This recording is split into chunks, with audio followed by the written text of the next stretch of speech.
Mukunda jewellers మొట్టమొదటి factory outlet ఇప్పుడు కూకట్పల్లి, కొత్తపేట్, సోమాజిగూడ మరియు ఖమ్మంలో. నమస్తే సుబ్బారావు గారు. నమస్తే అండి ఉషా గారు.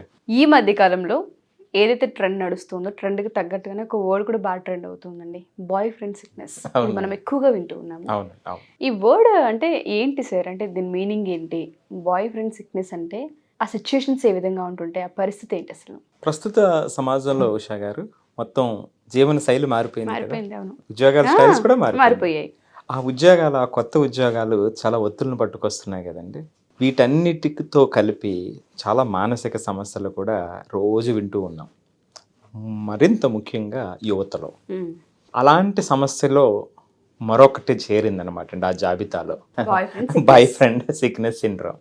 ప్రేమలో పడినటువంటి జంటలు కానివ్వండి, లేదా మొదటిసారి లైంగిక సంబంధాన్ని ఏర్పరచుకున్నటువంటి పార్ట్నర్స్ మధ్య కానివ్వండి, ఈ బాయ్ ఫ్రెండ్ సిక్నెస్ సిండ్రోమ్ అనేటువంటిది డెవలప్ అవుతుంది అని చాలామంది సైకాలజిస్టులు చెప్తూ ఉన్నారనమాట అండి. కొలంబియాలో దీని మీద ఒక రీసెర్చ్ కూడా చేయడం జరిగింది. ఓకే.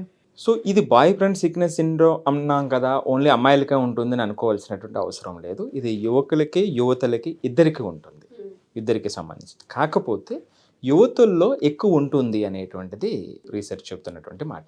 మరి అసలు ఏంటి లక్షణాలు ఏంటి? సో ఇదేమిటి అంటే అండి, మనం కాంటెక్స్ట్ ఈజీ చేయడానికి యువతల్లో చూద్దాం.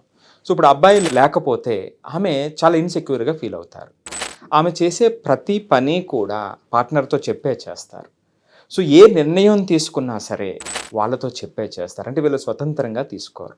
వీళ్ళు రోజు ప్రతి గంట, ప్రతి నిమిషం కూడా వీళ్ళ ఆలోచనలంతా కూడా వాళ్ళ వైపే తిరుగుతూ ఉంటాయి. వీళ్ళకి ఏ పని కావాల్సి వచ్చినా సరే వెంటనే వాళ్ళకే కాల్ చేస్తారు. వాళ్ళ మీద డిపెండెన్సీ అమాంతం పెరిగిపోతుంది. సో ఇది ప్రేమ కాదండి, అంటే ఇది ప్రేమే కదా ఒకరి మీద ఒకరు అని కాదు. అంటే అది ఒక స్థాయి దాటి వెళ్ళిపోతుంది, ఆ డిపెండెన్సీ పెరిగిపోయింది. ఎంత అంటే అర్థమయ్యేటట్టుగా చెప్తాను ఉషా గారు. ఉదయాన్నే లెగిసిన వెంటనే ఇప్పుడు ఈ అమ్మాయిలు ఫోన్ చూస్తే ఆ బాయ్ ఫ్రెండ్ దగ్గర నుంచి మెసేజ్ ఉండాలి, లేకపోతే అదో రకమైన బెంగ బాధ వెంటనే వచ్చేస్తుంది. సో వెంటనే లేదా కాల్ చేయాలి వాళ్ళు. సో ప్రతిసారి వీళ్ళు కాల్ చేసిన వెంటనే వాళ్ళు లిఫ్ట్ చేయాలి. అలా ఈ పాసెసివ్నెస్ పరిధి దాటి వెళ్ళిపోతుంది అన్నమాట. చేతిలో ఉన్నట్టే ఉండాలి, చేతిలో ఉన్నట్టే ఉండాలి. ఇక్కడ సమస్య ఏమిటంటే, ఒకవేళ ఆ అబ్బాయి పార్ట్నరు అందుబాటులో లేకపోతే, ఒకవేళ ఏదో పనిలో ఉంటే వెంటనే ఫోన్ లిఫ్ట్ చేయకపోయినా, మెసేజ్కి రెస్పాండ్ అవ్వకపోయినా వీళ్ళు చాలా ఇన్సెక్యూర్ ఫీల్ అవుతారు. సో ఎప్పుడైతే వీళ్ళు అందుబాటులో లేరో అప్పుడు పూర్వం అలా ఉండేటువంటి వాళ్ళు కాదు అని ఒక ప్యారలల్ బయటకు తీసి, సో ఇంకొంచెం ఎక్కువ ఇన్సెక్యూర్గా ఫీల్ అవుతారు. అంటే ఇంకా ప్రతిదీ కూడా ఇంకా వీళ్ళే అనేటువంటి ఆ పాసెసివ్నెస్ పెరిగిపోతుంది అనమాట అండి.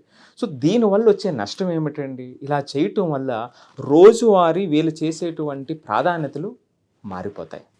వాళ్ళు చేసేటువంటి పనులు ఆగిపోతాయి, ఫోకస్ ఉండదు, పని మీద ఫోకస్ ఉండదు. ఇప్పుడు సపోజ్ నేను మెసేజ్ పెట్టాను, నా పార్ట్నర్కి మెసేజ్ పెట్టాను, వాళ్ళు రెస్పాండ్ అవ్వట్లా, నేను ఇక్కడ పని చేయను, రెస్పాండ్ ఎందుకు అవ్వలేదు, ఎక్కడున్నాడు ఏంటి అనేటువంటి ఆలోచనలే తిరుగుతూ ఉంటాయి.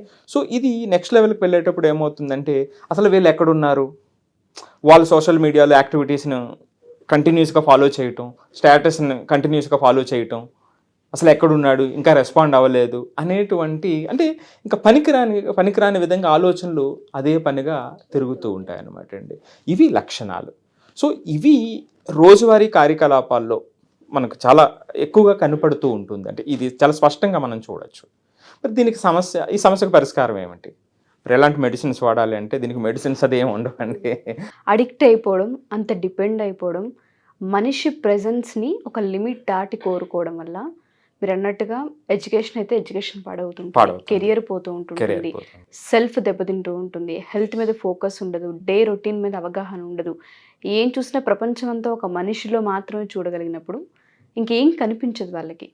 ఈ డిపెండెన్సీ, ఈ అట్రాక్షన్, ఈ కలిసి ఉండాలన్న భావన ఒక లైన్ దాటి వెళ్ళిపోయిన తర్వాత ఇంపాక్ట్ చాలా ఎక్కువగా చాలా ఉంది. ఎక్కువ. ఎలా ఓవర్కమ్ చేయాలి వీటిని మరి ఇది పిల్లలు? ఎలా ఓవర్కమ్ చేయాలి, అసలు ఇది ఎలా వస్తుంది అనుకునేటప్పుడు చిన్నప్పటి నుంచి పేరెంటింగ్ లో కూడా అండి కొంతమంది పిల్లలు చూస్తే చాలా పాసెసివ్ గా ఉంటారు. ఇప్పుడు కొన్ని బొమ్మలు విషయంలో కూడా అవును, ఆడుకునేటువంటి టైంలో గమనించవచ్చు మనం. అసలు వేరే వాళ్ళకి సిబిలింగ్ కూడా తీసి ఇవ్వరు, ఇంకా వాళ్ళు అవును, పట్టుకుని ఉంటారు. పట్టుకుంటారు. అవును. సో అది రాను పెరుగుతూ పోయింది అనుకోండి, వాళ్ళకి సంబంధించిన ఇది నా బిలాంగింగ్ అని అనుకునేటప్పుడు ఇంక అసలు ఆ గిరి గీసుకుని దాంట్లోనే ఉంటుంటారండి. ఇంక ఇది వేరే వాళ్ళకి అస్సలు సంబంధం లేదు, ఇది సర్వస్వం నాదే అనేటువంటి ఒక భావన భావనకి తెలియకుండా వెళ్ళిపోతూ ఉంటారు. ఆ మైండ్లో ఉంటుంది. సో అలాంటి పిల్లల్లో సహజంగా ఈ లక్షణం ఉండేటువంటి అవకాశం ఉంటుందండి. మరి దీన్ని ఎలా ఓవర్కమ్ అవ్వాలి అంటే దీనికి మెడిసిన్స్ ఇట్లాంటివి ఏమీ కాదండి. సొంతంగా ఎవరికి వాళ్ళు మన ప్రాధాన్యతలు, అంటే ఈరోజు మనం చేయాల్సినటువంటి ప్రాధాన్యతల మీదకి మన మైండ్ని డైవర్ట్ చేయటం, మన కుటుంబ సభ్యులు. సో మనం ఇప్పుడు కొత్తగా ఒక రిలేషన్ ఏర్పడింది కదా, సర్వస్వం అది కాదు.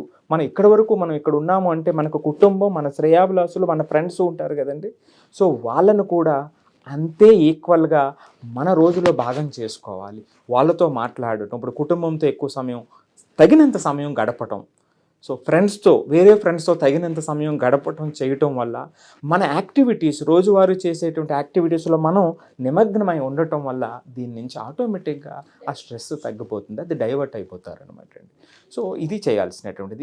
ఎందుకంటే మీరు చెప్పినట్టుగా ఇది చాలా కీలకమైనటువంటి వయసు యువతలో. ఇది కెరియర్ పోతుంది, కంప్లీట్ గా కెరియర్ పోతుంది. ఇప్పుడు చదువులో ఉన్నారు అంటే చదువు పోతుంది, కెరియర్ లో ఉన్నారంటే ఇనీషియల్ స్టేజ్ లో కెరియర్ లో చాలా చాలా ఇబ్బంది అదవుతుంది. అంతేకాకుండా వాళ్ళకి ఆ కాన్ఫిడెన్స్ తగ్గిపోతుంది, ఆ డిపెండెన్సీ పెరిగిపోయినప్పుడు అసలు నేనేమి చేయలేదు. ఎగ్జాక్ట్లీ.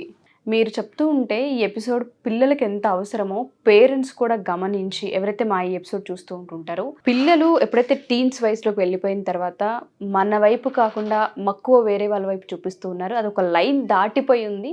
వాళ్ళ డే రొటీన్ని కనుక మీరు అబ్జర్వ్ చేస్తుంటే మీకు తెలుస్తూ ఉంటుంటాయి. మీ పిల్లల్లో కనుక బాయ్ ఫ్రెండ్ సిక్నెస్ సిండ్రోమ్ అన్నది కనుక మీరు ఐడెంటిఫై చేయగలిగితే ఖచ్చితంగా మమ్మల్ని అప్రోచ్ అవ్వచ్చు.